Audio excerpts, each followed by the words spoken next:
Imagine being a prisoner who's already escaped once. You're convicted of poisoning your new wife. You're facing years in solitary confinement. And you tell the warden something very specific. I will kill you if necessary to escape. The warden doesn't believe you, or maybe he does. But what can he do? You're locked in a maximum security cell. The walls are stone. The doors are steel. The guards are armed. Then one night, you're gone.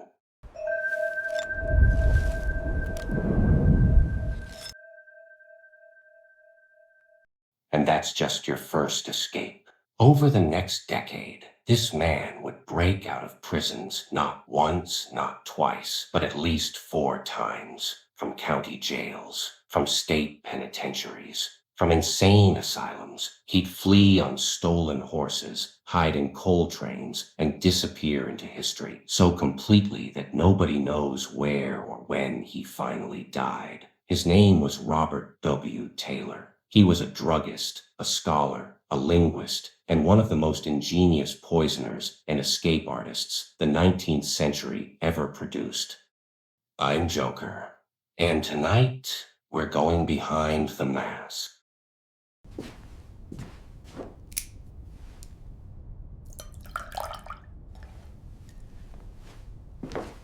To understand Robert Taylor, you have to understand the world he inhabited.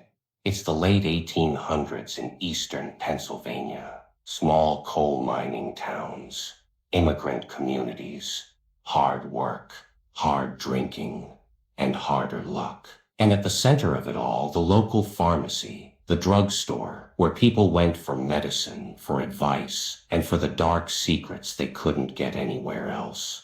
Robert Taylor was a druggist, an expert pharmacist, as the newspapers would later call him. He understood chemicals. He understood poisons. He knew exactly how much of what substance would do what to the human body. But Taylor wasn't just a pharmacist. He was, by all accounts, an exceptionally bright man. Newspapers described him as a linguist, scholar, and savant. He came from an excellent family. He had every advantage. So how did he end up in prison?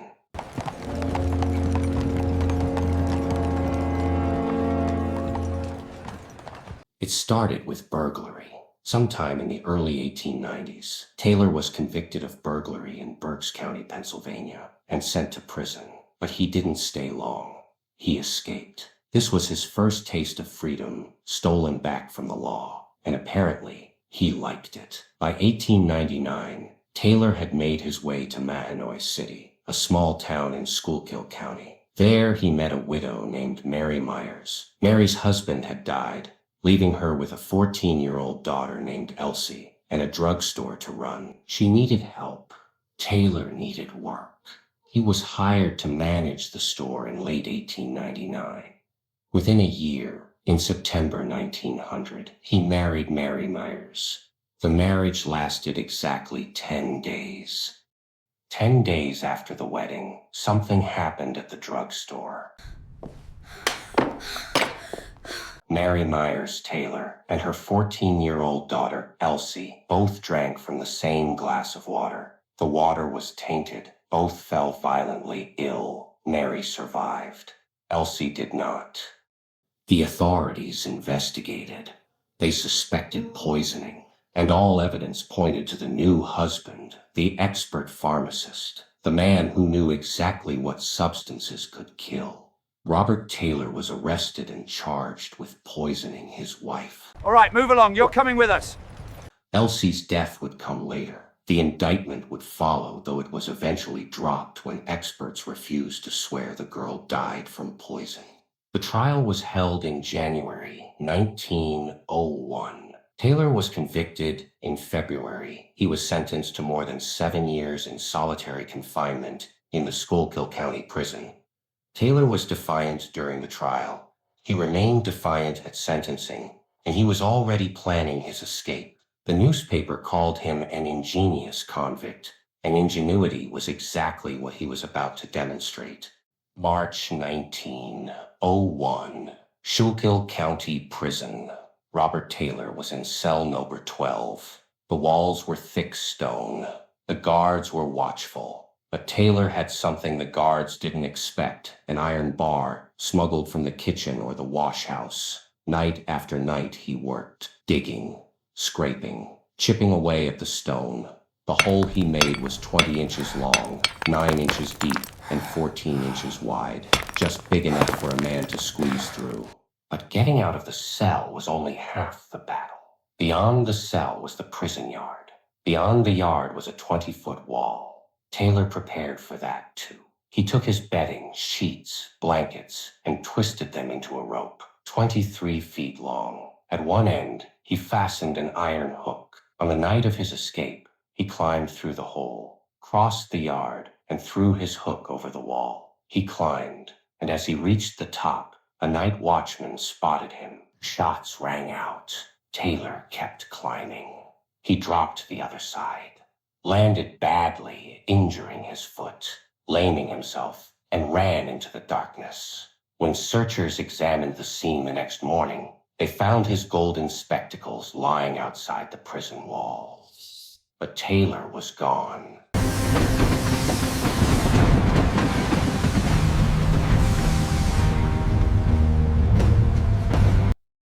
Taylor didn't get far that first time. He was caught the same day, hiding in a coal train caboose in Reading, Pennsylvania.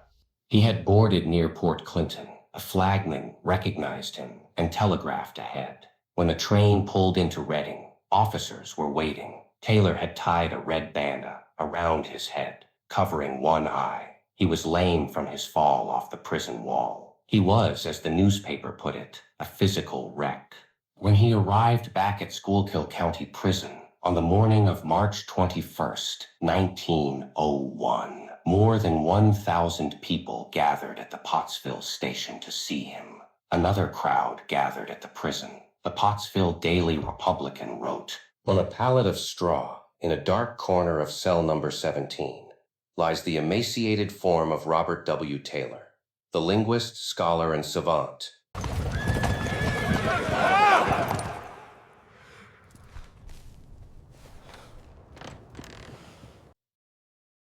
He pleaded guilty to jailbreaking and received another year and 9 months added to his sentence. In May 1901, he was transferred to the Eastern State Penitentiary in Philadelphia to serve his remaining term. But Robert Taylor was not done with freedom, not by a long shot. At Eastern State Penitentiary, Taylor behaved himself, model prisoner, they said, good conduct. In October 1906, he was released early for good behavior. He walked out of prison a free man, but freedom didn't suit him, or maybe it did, just not legally. On November 16, 1906, Taylor wrote a letter to the Pottsville Daily Republican that filled nearly 5 columns. He proclaimed his innocence. He cast suspicion on his ex-wife, Mary. He referred to himself in the third person and asked a question that still haunts the case. Would anyone marry for love or money, and inside of 10 days want a divorce? Or would anyone with sufficient matter in their cranium to keep a firefly going, awaken his victim, and send thrice for a doctor if his motive was homicide? A few months later, in March 1907, Taylor was back in trouble, charged with selling liquor without a license in Shippensburg. He was working as a clerk at a drugstore he bought, intending to go into business. He was arrested, held on $500 bail, and then he escaped again. A constable was escorting him to a temporary lockup. Taylor slipped away and fled on a team of stolen horses.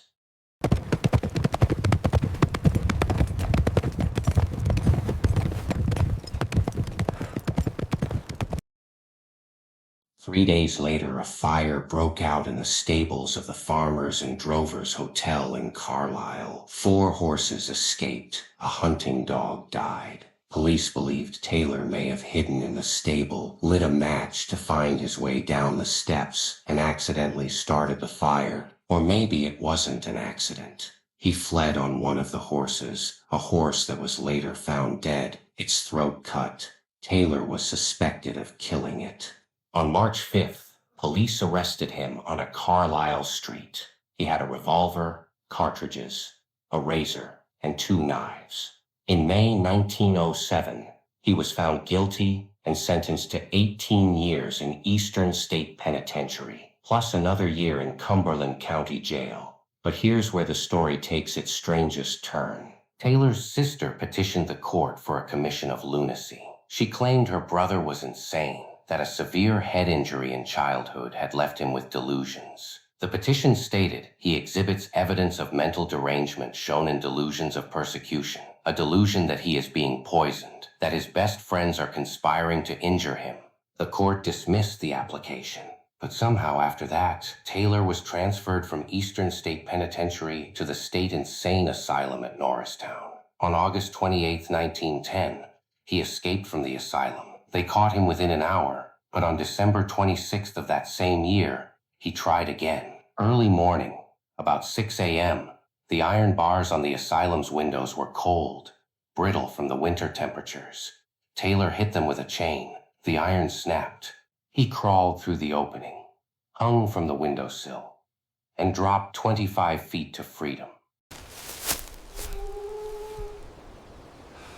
On January 12, 1911, a newspaper reported that Taylor had been captured in Washington, D.C., and an attendant was sent to bring him back. But an April 19th story that same year said he remained at large, that he disappeared before anyone could take him into custody. After that, nothing. Where Robert Taylor lived and died after his final escape is unknown.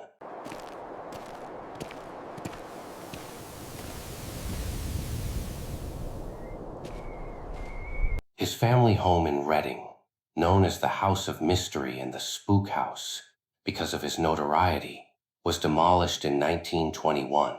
It had been neglected for more than 2 decades. A newspaper in 1911 wrote, "Bob Taylor formerly lived there.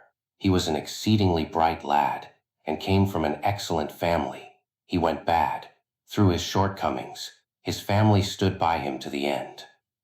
Taylor's mother's obituary in 1912 didn't list him as a survivor, but his brother John's death notice in 1918, if accurate, may hold a clue. It stated that his entire family attended the burial in Colorado Springs, Colorado. His widow, 2 daughters, 1 son, and a brother, John Taylor Jr., only had 1 brother, Robert. So perhaps Robert was there. Perhaps he lived on somewhere, under another name, another identity, another life. Perhaps he died quietly, years later, never caught, never identified, never returned to the prisons that couldn't hold him. As for young Elsie Myers, the 14-year-old stepdaughter who drank poisoned water and died, we'll never know for sure if her stepfather killed her. The indictment was dropped.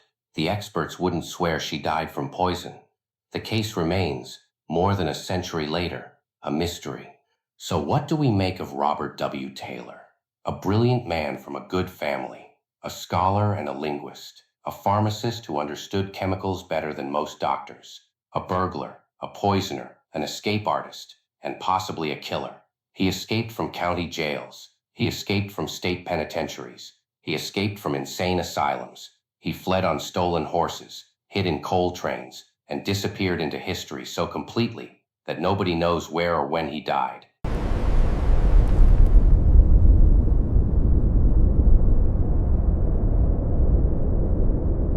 The newspapers called him the most desperate and dangerous inmate in Schuylkill County. They also called him the linguist, scholar, and savant. Maybe that's the strangest part of all, that intelligence and evil can coexist, that a man who might have done great things chose instead to do terrible ones, that he could be so clever, so resourceful, so determined, and use all those gifts to poison, to escape, to run. Robert Taylor slipped through the cracks of history, but his story remains a reminder that truth is stranger than fiction, and that some people simply refuse to be held.